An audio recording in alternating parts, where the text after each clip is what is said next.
Welcome! In front of me is a Redmi Note 13 Pro, and today I'll show you how you can capture a screenshot on this phone.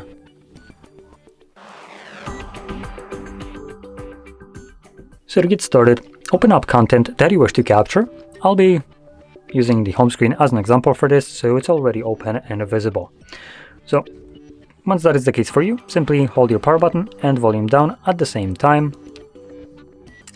It gives you this pop-up with a scroll and send option. Scroll option is accessible to you when you have content that can scroll down on, for instance, like the settings page. Now, once you have captured your screenshot, you can find it in your Photos application.